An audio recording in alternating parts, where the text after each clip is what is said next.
اسلام کے پہلے خلیفہ بلا فصل جنہیں کہا جاتا ہے، ارحم امت کے سب سے زیادہ رحم دل، سب سے زیادہ رحمت شفقت والے خلیفہ، جو یار غار بھی ہیں، یار مزار بھی ہیں، اور نبی مکرم علیہ السلام کے بچپن کے سب سے گہرے دوست بھی ہیں۔ یعنی ہم یوں کہہ سکتے ہیں کہ اللہ نے ہمیشہ سے صدیق کو اپنے حبیب کے ساتھ جوڑ دیا، خادم صدیق کو بنایا، مخدوم اپنے حبیب کو بنایا۔ آپ کی خدمت میں سیدنا حضرت ابو بکر صدیق رضی اللہ تعالی عنہ کے یوم وفات کی مناسبت سے قرآن و حدیث کی چند مثالیں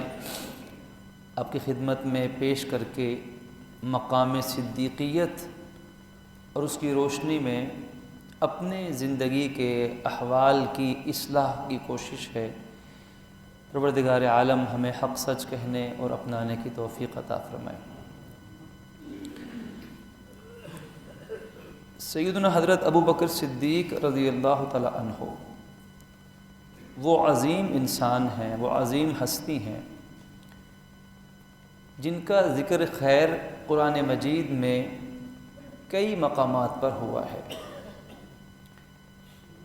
اور جن کی شان میں کئی قرآن پاک کی آیات مبارکہ نازل ہوئی ہیں، اور جن کی صحابیت کو اللہ تعالیٰ نے خود قرآن میں ثابت کیا ہے۔ صحابیت کا لفظ آیا تو اس کے معنی بھی ہمیں اچھی طرح سمجھنے چاہیے کہ صحابی صحبت سے ہے۔ صحبت کے معنی کہ جس نے رسول کائنات صلی اللہ علیہ وآلہ وصحبہ وسلم کی حیات مبارکہ میں ایمان کی حالت میں آپ سے ملاقات کی ہو اور ایمان کی حالت میں ہی دنیا سے رخصت ہوئے ہوں، اس انسان کو صحابی مرد ہے، صحابیہ عورت ہے کہا جاتا ہے۔ قرآن مجید کی آیت سورۃ البقرہ کی آیت نمبر 137 آپ کے سامنے پڑھی، جس میں اللہ رب العزت نے یہ فرما کر صحابہ کرام کے ایمان کی سچائی پر خدائی مہر ثبت کر دی، فَإِنْ آمَنُوا بِمِثْلِ مَا آمَنْتُمْ بِهِ فَقَدِ اهْتَدَوْا، کہ ساری امت کو خطاب کر کے کہا گیا، ساری انسانیت سے کہا گیا کہ تم اگر ویسا ایمان لاؤ گے جیسا ایمان صحابہ لے کر آئے تھے تو پھر تمہارا ایمان معتبر ہوگا اور تم ہدایت یافتہ کہلا سکو گے۔ تو گویا کہ ساری امت مسلمہ کے ایمان کی صداقت اور ایمان کی سچائی کے لیے جو ایمان معیار قرار دیا گیا وہ صحابہ اور اہل بیت علیہم الرضوان کا ایمان قرار دیا گیا، جنہوں نے اللہ کے نبی کی حیات طیبہ میں آپ سے ملاقات کی، صحبت پائی، ایمان لائے، ایمان پر دنیا سے رخصت ہوئے۔ نہ یہ کہ ہمارا ان کا ایمان خدا نخواستہ کوئی الٹی عقل والا، الٹی چال چلنے والا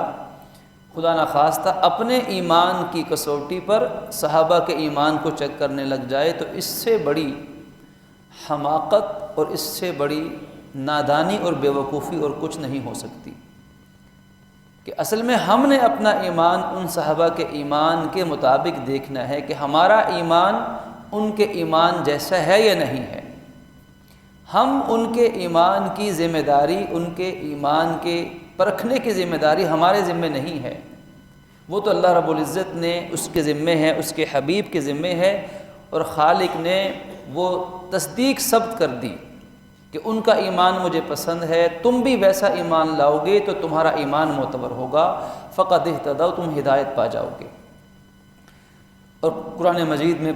بہت سی جگہوں پر خالق نے یہ اعلان کیا کہ رضی اللہ عنہم ورضوا عنہ، اللہ ان تمام صحابہ سے راضی ہو گیا، وہ بھی اللہ سے راضی ہو گئے۔ اب جن سے اللہ راضی ہو جائے، اللہ تعالیٰ خوش ہو جائے، تو پھر کون بدبخت ہوگا جو کسی صحابی سے ناراض ہوگا؟ کون نادان اور ناسمجھ ہوگا کہ جن سے اللہ راضی، اللہ خوش ہے، تو پھر کسی اور کو ان سے ناخوش ہونے کی اجازت کیسے ہو سکتی ہے؟ اور وہ بھی اللہ سے راضی ہے۔ اگر دنیا کسی سے ناراض بھی ہو جائے جن سے اللہ راضی ہے، تو اس ناراضی کا اثر اس پہ نہیں پڑے گا جس سے اللہ راضی ہے۔ ہاں، اس کی ناراضی اللہ تعالیٰ کی ناراضگی کا ذریعہ بن سکتی ہے۔ اسی لیے علماء نے لکھا ہے کہ صحابہ کرام کی توہین کرنا ایمان کو ختم کرنے کے مترادف ہے، اور جو صحابہ کرام کے بارے میں بد زبانی کرتا ہے یا بدگمانی کرتا ہے اور توبہ نہیں کرتا، تو اس کے بارے میں قوی یقین ہے کہ مرتے وقت اس کا ایمان سلب کر لیا جائے گا اور کفر کی موت مارا جائے گا۔ اللہ کے نبی دو جہاں، نبی کل کائنات صلی اللہ علیہ وسلم کا ارشاد مبارک امام بخاری رحمۃ اللہ علیہ نقل کرتے ہیں کہ آپ نے فرمایا کہ لا تسبوا اصحابی، کبھی میرے صحابہ کو برا بھلا مت کہنا، ان کے بارے میں کبھی نازیبا بات زبان سے مت نکالنا، کیونکہ فلو ان احدکم انفق مثل احد ذهبا ما بلغ مد احدہم ولا نصیفہ۔ فرمایا کہ دیکھو، اگر تم میں سے کوئی شخص احد پہاڑ جتنا سونا بھی اللہ کی راہ میں اگر خرچ کر دے، اب احد پہاڑ کتنا بڑا ہے، جو دیکھنے والے جانتے ہیں کہ پہاڑی گویا کہ پہاڑی سلسلہ ہے، 7.5 کلومیٹر لمبائی اور چوڑائی 4-5 کلومیٹر کے لگ بھگ 3-4 کلومیٹر کے لگ بھگ لمبائی، اتنا بڑا احد پہاڑ۔ فرمایا اگر تم میں سے کوئی احد پہاڑ جتنا سونا بھی اللہ کی راہ میں خرچ کر دے، تو کسی صحابی کے مٹھی بھر یا آدھی مٹھی کے برابر اللہ کی راہ میں جو صدقہ کرنے کے برابر بھی نہیں پہنچ سکتا۔ جس صحابی نے اگر اللہ کی راہ میں چند دانے بھی صدقہ کر دیے تو تمہارا احد پہاڑ جتنا سونا اس کا مقابلہ نہیں کر سکتا۔ کیوں؟ کیونکہ وہ اللہ کے نبی کے صحبت یافتہ تھے، اللہ تعالیٰ نے انہیں خود منتخب فرمایا، انہیں خود چنا ہے۔ سیاستہ کی روایت ہے، فرمایا ان اللہ اختاری اصحابی علی العالمین، کہ تمام دنیا میں رسولوں اور نبیوں کے علاوہ اللہ نے تمام انسانوں میں سے بہترین انسان میرے لیے چنے جن کو میرا صحابی بنا دیا۔ انبیاء کے بعد، انبیاء رسولوں کے بعد دنیا کے تمام انسانوں میں سے جو بہترین انسان تھے، اللہ نے ان اللہ اختار اصحابی، ان کو میرے لیے بطور صحابہ کے اللہ نے منتخب کر لیا، اللہ نے ان کا انتخاب کر لیا۔ اور فرمایا کہ ان تمام صحابہ میں سے بھی جن کی تعداد احادیث کے مطابق کم و بیش 1.25 لاکھ کے قریب، بعض محدثین نے 1.5 لاکھ صحابہ کے قول ذکر کیا، بعض نے 2.25 لاکھ تک بھی، لیکن کم از کم 1,24,000 کم و بیش جیسے انبیاء رسول کی تعداد ہے، ایسے ہی کم و بیش 1,24,000 صحابہ کرام کی تعداد ہے۔ اب ان میں سے آپ فرماتے ہیں کہ 4 کو اللہ نے خاص میرے لیے چن لیا۔ پہلے تمام دنیا کے انسانوں میں سے یہ 1.25 لاکھ انسان چنے میری صحابیت کے لیے، اور پھر ان 1.25 لاکھ صحابہ میں سے بھی 4 کو میرا خصوصی قرب عطا فرمایا، اور پھر وختار علی من اصحاب 4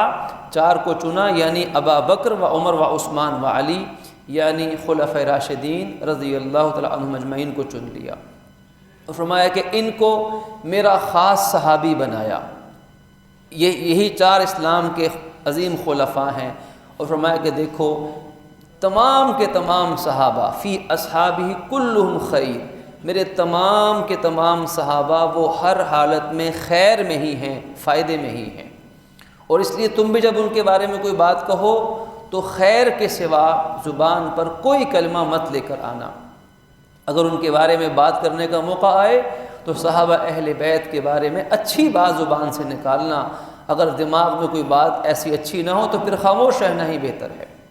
تو خیر کی بات کرنا۔ تو تمام صحابہ کرام ان کے بارے میں اللہ رب العزت نے یہ فیصلہ رکھا ہے کہ ان کے لیے اللہ نے جنت میں باغات تیار کر رکھے ہیں، ان کے لیے اللہ نے اپنی رضا کا فیصلہ فرما دیا ہے۔ یہ تمام صحابہ اسلام کے سب سے پہلے گواہ ہیں، اسلام کے سب سے پہلے ثبوت ہیں، ان کا ایمان، ان کا اخلاق، ان کی زندگی، ان کی تہذیب و تمدن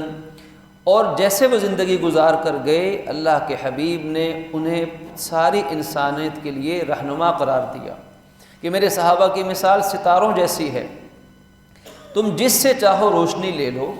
ہر صحابی آسمان ہدایت کا چمکتا دمکتا ستارہ ہے، اور ستاروں کے بغیر آسمان نہیں ہوا کرتا۔ آسمان کی زینت وَلَقَدْ زَيَّنَّا السَّمَاءَ الدُّنْيَا بِمَصَابِيحَ، یہ صحابہ آسمان ہدایت کے مصابیح ہیں، یعنی چمکتے دمکتے ستارے ہیں۔ ان تمام صحابہ کرام کے آپس میں بھی درجات ہیں۔ قرآن نے کہیں کہا کہ وَالسَّابِقُونَ الْأَوَّلُونَ مِنَ الْمُهَاجِرِينَ وَالْأَنصَارِ، کہ شروع میں ایمان لانے والے، بالکل ابتدا میں ایمان لانے والے، پھر ان میں سے مہاجرین بھی ہیں، پھر انصار بھی ہیں۔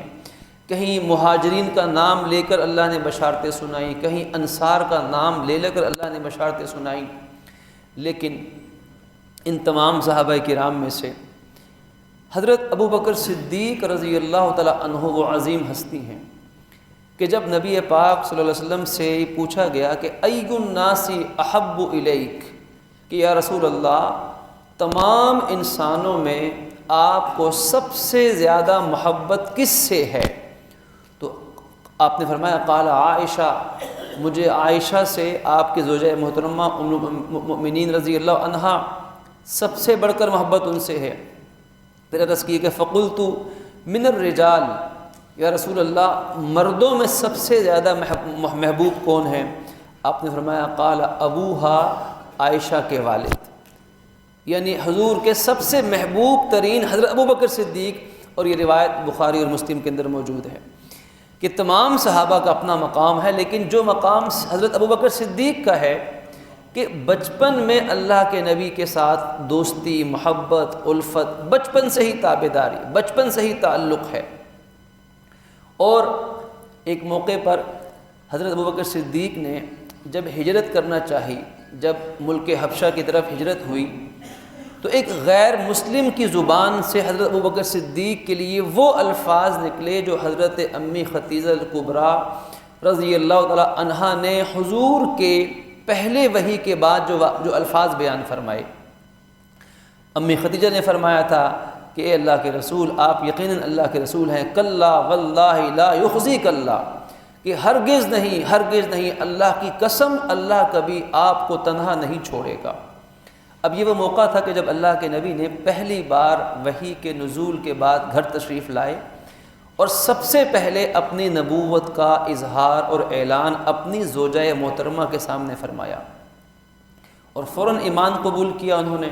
اور فرمایا کہ دیکھیے اللہ کی قسم، اللہ آپ کو کبھی تنہا نہیں چھوڑے گا۔ کیوں؟ کیونکہ آپ رشتہ داروں کے درمیان صلح کروا لیتے ہیں، آپ غریبوں کی مدد کرتے ہیں، آپ مہمان نوازی کرتے ہیں، آپ اوروں کا بوجھ بھی اپنے کندھوں پہ اٹھا لیتے ہیں۔ یہ جو صفات بیان فرمائی، علماء بیان فرماتے ہیں کہ جس قوم میں یا جس فرد میں یہ صفات پائی جائیں گی، اللہ تعالیٰ اس فرد کو اور اس قوم کو کبھی دنیا اور آخرت میں بے آسرا نہیں چھوڑے گا، کبھی اللہ ان کو تنہا نہیں، کبھی محروم نہیں کرے گا، کیونکہ یہ صفات وہ ہیں کہ جو اللہ تعالیٰ کے محبوب صفات ہیں، اور یہ ساری خدمت خلق سے متعلق ہیں۔ انسانوں پہ رحم کھانا، انسانوں سے ہمدردی کرنا، انسانوں کے حقوق پورے کرنا، غریبوں، مسکینوں، یتیموں، بیواؤں، محتاجوں کی داد رسی کرنا، ان کی اشوئی کرنا، غم جوئی کرنا، دل جوئی کرنا، یہ وہ عظیم صفات ہیں کہ جو امی خدیجہ الکبریٰ نے ہمارے نبی، اپنے حبیب کی صفات بیان فرمائی۔ یہی صفات جب حضرت ابوبکر صدیق نے ہجرت کرنا چاہی حبشہ کی طرف، تو غیر مسلم نے آپ کو جا کے ایک مقام پہ روک لیا کہ صدیق آپ ہجرت مت کریں، کیونکہ آپ مہمان نواز ہیں، آپ غریبوں کی مدد کرتے ہیں، آپ محتاجوں کے ساتھ داد رسی کرتے ہیں، آپ لوگوں کا بوجھ اپنے کندھوں پہ لیتے ہیں، آپ تو بڑے مہمان نواز ہیں۔ یعنی حضرت ابوبکر صدیق ایمان لانے سے پہلے، نبوت کے اعلان سے پہلے بھی اپنے حبیب کے نقش قدم پر تھے، نبوت اعلان کے بعد بھی سب سے پہلا ایمان، اللہ کے نبی کی حدیث مبارک ہے، سیاست میں موجود ہے کہ آپ نے فرمایا اس کا مفہوم ہے کہ جب بھی میں نے کسی کے سامنے اپنے نبوت کا اعلان کیا تو لوگوں نے سوچنے کا وقت مانگا، لوگوں نے غور و فکر شروع کر دیا، دلیل کسی نے طلب کر دی۔ اور ایسا ہی ہوتا ہے کہ آپ دیکھیے کہ 500 سال کے بعد، تقریباً 500 سال کے بعد یک اچانک ایک انسان یہ دعویٰ کر دے کہ میں اللہ کا رسول، اللہ کا نبی ہوں، اور 40 سال زندگی گزاری ہو، 40 سال کی زندگی میں کبھی اللہ کے نبی نے اشارے کنائے میں بھی نبوت کا دعویٰ نہیں فرمایا۔ نبوت کی علامات تھیں، لیکن نبوت کا دعویٰ آپ نے 40 سال میں کبھی اشارے کنائے میں بھی نبوت کا دعویٰ نہیں فرمایا۔ لیکن اچانک وحی اتری، نبوت کا اعلان فرما دیا۔ اب جب بھی کسی چیز کا اعلان پہلی بار ہوتا ہے تو دنیا سوچ میں پڑ جاتی ہے کہ کیا معاملہ ہوگا، کیسے نبی ہوں گے، کیا تعلیمات دیں گے، کیسے عمل کرنا ہوگا، نتیجہ کیا نکلے گا، مخالف اور مؤید کون، دوست دشمن کون بنیں گے، مشکلات کیا آئیں گی، کامیابی ملے گی یا نہیں ملے گی۔ دنیا سوچتی ہے، کوئی بھی نئی چیز معاشرے میں آئے گی تو دنیا سوچ میں پڑ جائے گی، لوگ سوچیں گے، غور و فکر کریں گے، تبصرے شروع ہو جائیں گے، تجزیے شروع ہو جائیں گے، سب کچھ ہوگا، کیونکہ نئی چیز، نیا دعویٰ، نئی پیشکش، نیا اعلان انسان کو سوچ میں ڈالتا ہے۔ انسان سوچنے پر، دلیل مانگنے پر، اس کے نتائج پہ غور و فکر شروع کر دیتا۔ اللہ کے نبی فرماتے ہیں کہ میں نے جس کے سامنے بھی اپنی نبوت کا اعلان اور ایمان کی دعوت رکھی، لوگوں نے غور و فکر شروع کر دیا، کسی نے دلیل مانگی، کسی نے کچھ کہا، سوائے ابو بکر صدیق کے کہ جو ہی ان کے سامنے نبوت کا اعلان آیا، گویا کہ ابو بکر صدیق پہلے سے تیار بیٹھے تھے کہ میرے نبی نبوت کا اعلان کریں اور میں ان پہ ایمان قبول کر لوں، بغیر دلیل کے ایمان، بغیر تردد کے ایمان، بے لوث ایمان، اٹل ایمان، غیر متزلزل ایمان۔ ایسا بے لوث ایمان کی دلیل طلب نہیں کی، کبھی شک نہیں کیا، جو بات اللہ کے نبی کے زبان سے نکل گئی اس پر ایک یہ مستقل موضوع ہے کہ کہاں کہاں صدیق اکبر رضی اللہ عنہ نے بغیر دلیل کے، بغیر ایک لمحہ انتظار کیے، سوچے، فوراً ایمان قبول۔ حتیٰ کہ ایسے واقعات ہیں کہ صدیق اکبر نے غیر مسلموں کی زبان سے کوئی بات سنی کہ میرے نبی نے یہ فرمایا، جیسے معجزہ معراج کے بارے میں روایت ہے کہ ایک مشرک نے آ کر کہا کہ ابو بکر تم تو بڑے سمجھدار تھے، ہم تمہیں روکتے بھی تھے کہ ان کے پیچھے مت چلو، دیکھو آج کیسا دعویٰ کر دیا۔ دعویٰ یہ کیا کہ آسمان سے ایک گھڑی میں سفر کر کے واپس آ گئے ہیں۔ بھلا یہ کیسے ممکن ہے کہ ایک انسان ہو اور چند لمحوں میں وہ بیت المکہ سے کہاں بیت المقدس، اور بیت المقدس سے کہاں ساتوں آسمان، اللہ کا عرش؟ یہ ممکن نہیں ہے، عقل میں یہ بات نہیں آتی۔ دیکھو انہوں نے آج کیسا دعویٰ کر دیا۔ صدیق اکبر کے الفاظ،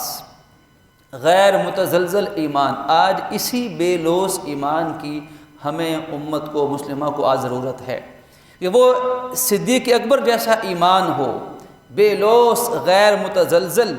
کسی بھی زندگی کے موقع پر اللہ کے نبی پر اور آپ کی تعلیمات پر کوئی شک دماغ میں نہ گزرنے پائے،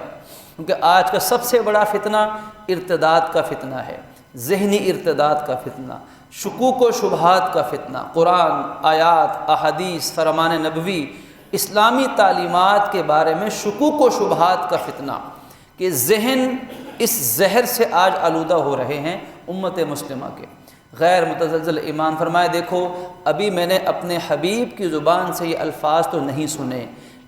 تیرے مشرک کی زبان سے سن رہا ہوں، لیکن میرا عقیدہ اور ایمان سنتے جاؤ، دیکھتے جاؤ، اگر میرے حبیب نے یہ دعویٰ کیا ہے تو سچ ہی دعویٰ کیا ہوگا۔ اگر وہ کہتے ہیں کہ میں راتوں رات آسمانوں سے ہو کر آ گیا ہوں تو وہ یقیناً ہو کر آ گئے ہوں گے، اور ہم تو اس سے بڑی بات پر ایمان لا چکے ہیں کہ وہ رسول اللہ ہیں، اللہ کا رسول ہونا یہ معجزہ معراج کو ماننے سے بڑا معجزہ ہے، بڑی بات ہے، ہم تو یہ بھی مان چکے ہیں۔ تو غیر متزلزل ایمان، آج میڈیا پر بیٹھنے والے بہت سے لوگ ایسے ہیں کہ جو اسلام کے نام پر ہی ایسی باتیں، ایسی ابحاث، ایسے اس قسم کے بحث و مباحثہ کرتے ہیں کہ جس سے سن کر عام مسلمان، خاص طور پہ نوجوان، تعلیم یافتہ نوجوانوں کے ذہنوں میں اسلام کے بارے میں کئی شکوک و شبہات پیدا ہو جاتے ہیں۔ ابھی اسی ہفتے کے 2-3 دن پہلے کی بات ہے، ایک مسلمان گھرانے کا بچہ میرے پاس آیا اور کہنے لگا کہ آپ یہ بتائیے سر کہ آپ بات کرتے ہیں کہ قرآن اللہ کی کتاب ہے، حدیث حضور کا فرمان، آپ نے کبھی قرآن اترتے دیکھا ہے؟ اس وقت تو آپ اور ہم تھے ہی نہیں، ہم کیسے کہہ سکتے ہیں کہ یہ قرآن اللہ کی کتاب ہے، حضور اللہ کے رسول ہیں، اور کیسے مان سکتے ہیں کہ جنت دوزخ برحق ہے جبکہ ہم نے دیکھا ہی نہیں ہے۔ اب اس بچے کو سمجھانا اتنا مشکل تھا کہ وہ اپنے اس بات پر مصر تھا، اڑ چکا تھا، اور کہتا تھا کہ میں ایتھیسٹ ہو چکا ہوں، میں اصل میں ان کے وہ عقائد ٹھیک ہیں کیونکہ وہ ہر بات لاجیکل کرتے ہیں، ہر بات کا دلیل کا ثبوت عقل سے دیتے ہیں، اور آپ ایمان کی بات کرتے ہیں۔ تو عقل اگر دیکھا جائے، اس کو سمجھانے کی کوشش کی، اللہ سب کے ایمان و اسلام کی حفاظت فرمائے، شکوک و شبہات کے فتنوں سے ہمیں بھی بچائیں، ہماری نسلوں کو بھی بچائیں۔ یہ سیدنا صدیق اکبر کے ایمان کو ہمیں مشعل راہ بنانا ہوگا، تبھی اس ایمان کے فتنوں سے ہماری حفاظت ہوگی۔ دیکھیے، ہر چیز میں انسانی عقل یہ کہتی ہے کہ ہر جگہ پر عقل کی نہیں چلتی ہے۔ انسانی عقل کا ہی یہ فیصلہ ہے کہ عقل کل نہیں ہے، ہر چیز میں، ہر معاملے میں عقل سے کام لینا عقل مندی نہیں ہوتی، کہیں بہت سی جگہوں پر ماننا پڑتا ہے، بہت سی جگہوں پر تحقیق کے بغیر ماننا پڑتا ہے۔ اس کی آسان، انسانی دماغ کو سمجھانے کے لیے آسان مثال، ایک مریض سر میں درد ہے، پیٹ میں درد ہے، کوئی شدید تکلیف میں مبتلا ہے، اور یہ چلا گیا ڈاکٹر سے علاج کروانے۔ اب وہ معالج ہیں، وہ کوالیفائڈ ہیں، وہ دیانتدار ہیں، اپنے فیلڈ کے ماہر ہیں، تبھی تو یہ ان کے پاس گیا۔ اب اس معالج نے، ڈاکٹر نے اس کی بیماری کی کنڈیشن کو دیکھ کر چند میڈیسن لکھ دی، ایک نسخہ لکھ دیا کہ بھئی یہ دوائی آپ کو استعمال کرنی ہے، اس سے پرہیز کرنا ہے۔ اب یہ مریض کیا کرے گا؟ کیا یہ اس ڈاکٹر سے ثبوت مانگے گا کہ بتائیے کہ میڈیکل کی کس کتاب میں، سائنس کے کس اصول کے تحت یہ دوا کام کرے گی، یہ کیسے مجھے درد سے نجات دلائے گی، کیسے مجھے اس کا فائدہ ہوگا؟ ایسے موقعوں پر دلیل نہیں مانگی جاتی، اعتماد کیا جاتا ہے کہ جب اعتماد کر لیا، اب انہوں نے جو کہا، مریض اس بیماری سے نکلنے کے لیے دوا کا استعمال کرتا ہے، اللہ اس کو شفا عطا فرماتا ہے۔ بے شمار ایسی مثالیں ہیں۔ ہوا کو کس نے دیکھا لیکن ہوا کو مانتے کہ ہوا موجود ہے؟ ہر ایک نے تو آکسیجن کو لیبارٹریز میں جا کے چیک نہیں کیا لیکن مانتے ہیں کہ آکسیجن ہمارے لیے زندگی کا باعث۔ بے شمار چیزیں ایسی ہیں جن کو انسانی عقل نے نہ دیکھا نہ اس کا مشاہدہ کیا، لیکن مانتے ضرور ہیں، کیونکہ عقل مندی یہ ہے کہ ہر بات کی عقلی دلیل طلب نہ کی جائے، ہر بات کی۔ اسلام نے عقل استعمال کرنے پہ بڑا زور دیا، لیکن عقل مندی یہ ہے کہ جہاں ایمان ہے وہاں عقلی تقاضے شرط نہ قرار دیے جائیں، غیر مشروط ایمان رکھا جائے، کیونکہ ہمارے تمام سینسز محدود ہیں، ہاتھ، پاؤں، سننا، بولنا، دیکھنا، ہر ایک کی ایک لمٹ ہے، ایک حد ہے، اس سے آگے ہمارے یہ حواس کام نہیں کرتے۔ اسی طرح انسانی عقل بھی محدود ہے۔ اگر انسان اپنی عقل کو عقل کل سمجھ لے گا تو پھر بڑی بڑی غلطیاں کرے گا، پھر وہ ایٹم بم بھی برسائے گا اور کہے گا کہ یہ میں ٹھیک کر رہا ہوں۔ پھر معاذ اللہ دنیا میں ایسے لوگ بھی پائے جاتے ہیں کہ جن کی عقل کہتی ہے کہ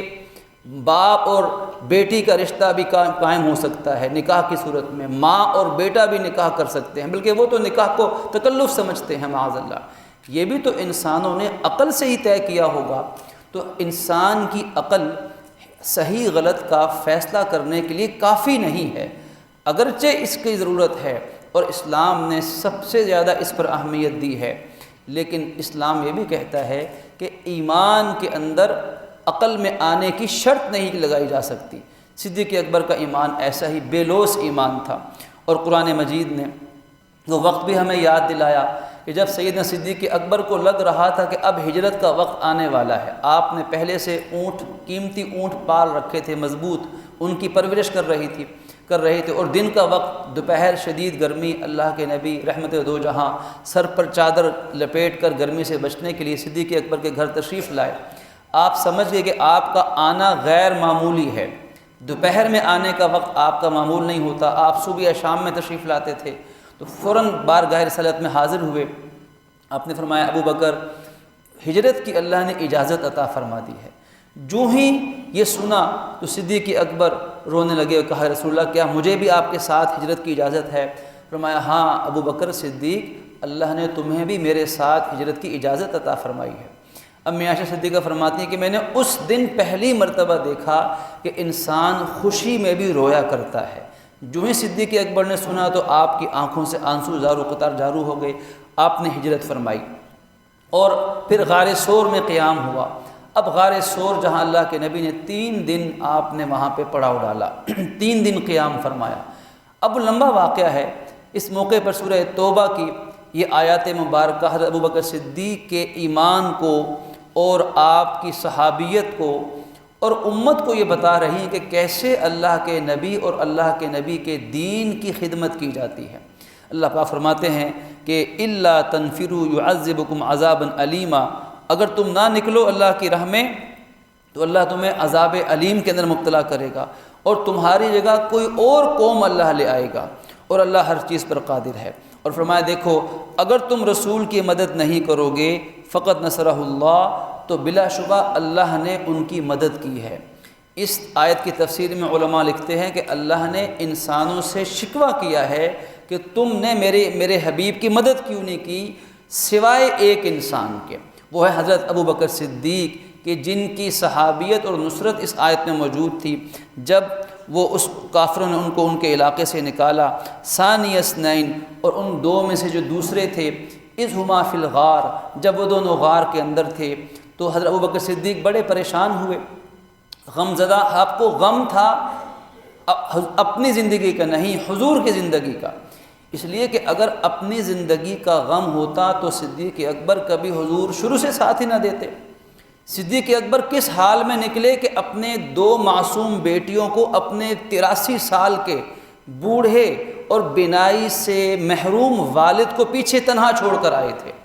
مشرکین کے پاس چھوڑ کر آ گئے، اور جو جمع پونجی تھوڑی سی بچی اسلام پہ سب لوٹا دی، جو کچھ بچا کچھ مال وہ حضور کی خدمت کے لیے ساتھ لے گئے۔ پورے گھرانے کو بے یار و مددگار مشرکین کے رحم و کرم پہ چھوڑ کر آ گئے۔ اگر خوف ہوتا اپنا یا اپنے گھر والوں کا تو یہ صدیق اکبر کے شان کے شایان شان نہیں۔ آپ کی تو چھوٹی معصوم بچی حضرت اسماء بنت ابوبکر صدیق چھوٹی معصوم بچی تھی، حضور کی ہجرت کی خبر سن چکی تھی، جانتی تھی کہ میرے والد حضور کے ساتھ جا رہے۔ ابو جہل دروازے پر پہنچایا،